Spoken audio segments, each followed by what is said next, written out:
അതായത് കേരളത്തിലെ തദ്ദേശ സ്വയംഭരണ തെരഞ്ഞെടുപ്പിൽ പരിശോധിച്ചു കഴിഞ്ഞാൽ ഒരിക്കലും പാർലമെന്റ് തെരഞ്ഞെടുപ്പിൽ UDF ഉണ്ടാകുന്ന വിജയം പോലെ നിയമസഭാ തെരഞ്ഞെടുപ്പിൽ UDF ഉണ്ടാകുന്ന വിജയം പോലെ ഒരു വിജയം മുൻകാലങ്ങളിൽ കിട്ടാറില്ല.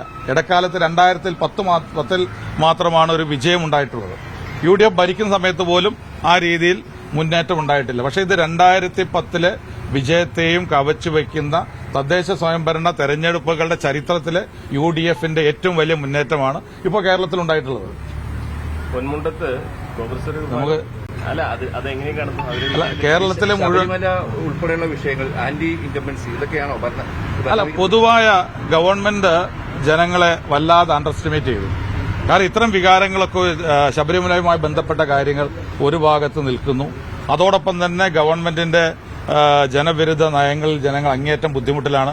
അതൊക്കെ ഒരു പെൻഷൻ അനുവദിച്ചു കഴിഞ്ഞാൽ 1000 രൂപയുടെ പെൻഷൻ അനുവദിക്കുന്നു എന്ന് പറഞ്ഞ് CPM പ്രവർത്തകരാണ്. ഗവൺമെന്റിന്റെ കാര്യം ചെയ്യാൻ ഗവൺമെന്റിന് സിസ്റ്റം ഉണ്ടാവുമല്ലോ. CPM പ്രവർത്തകർ ഇലക്ഷന്റെ ആദ്യഘട്ടങ്ങളിൽ പോലും പെൻഷൻ 1000 രൂപയ്ക്ക് നൽകുന്നു എന്ന് പറഞ്ഞ് ജനങ്ങളുടെ സമീപിക്കുകയും വീടുകൾ കയറി ഇറങ്ങുകയും ചെയ്തു. 9.5 വർഷക്കാലം ഒന്നും ചെയ്യാത്ത ഒരു ഗവൺമെന്റ് ഇപ്പോൾ 1000 രൂപ പെൻഷൻ പ്രഖ്യാപിച്ച് അതുകൊണ്ട് കേരളത്തിലെ ജനങ്ങളുടെ വോട്ട് വാങ്ങാൻ കഴിയുമെന്ന് ധരിച്ചത് CPMന് കേരളത്തിലെ ജനങ്ങളെ മനസ്സിലാക്കിയിട്ടില്ല എന്നതിന്റെ ഏറ്റവും വലിയ തെളിവാണ്. സർക്കാർ വിരുദ്ധ വികാരം, ഒപ്പം ശബരിമല വിഷയം, അതോടൊപ്പം തന്നെ UDFിലുണ്ടായ ഒരു ഐക്യം, ഈ വെൽഫെയർ പാർട്ടി സഖ്യം, PV അൻവറിന്റെ സാന്നിധ്യം, എല്ലാ ഘടകങ്ങളും ഒത്തുചേർന്നുകൊണ്ടാണ് അത്ര വലിയ വിജയം ഉണ്ടായത്. UDF ഒറ്റക്കെട്ടായിട്ടാണ് പ്രവർത്തിച്ചത്. UDFും UDFിലെ ഘടകകക്ഷികളും ഒരു മനസ്സോടുകൂടിയാണ് പ്രവർത്തിച്ചത്. KPCC കഴിഞ്ഞ ഒരു വർഷം മുമ്പ് മുതൽ തന്നെ വളരെ ശക്തമായ രീതിയിൽ കോൺഗ്രസ് അതിന്റെ സംഘടനാ പ്രവർത്തനങ്ങൾ ശക്തിപ്പെടുത്തിയിട്ടുണ്ട്.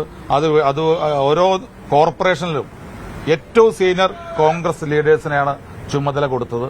അതിന്റെ ഒക്കെ റിസൾട്ടാണ് ഈ റിസൾട്ട്. അതോടൊപ്പം തന്നെ ഞാൻ പറഞ്ഞല്ലോ, ജനങ്ങൾ ഇന്ന് ഈ ഗവൺമെന്റ് എതിരാണ്. അത് നന്നായിട്ട് പ്രതിഫലിച്ചു എന്നുള്ളതാണ് പ്രധാനപ്പെട്ട കാര്യം.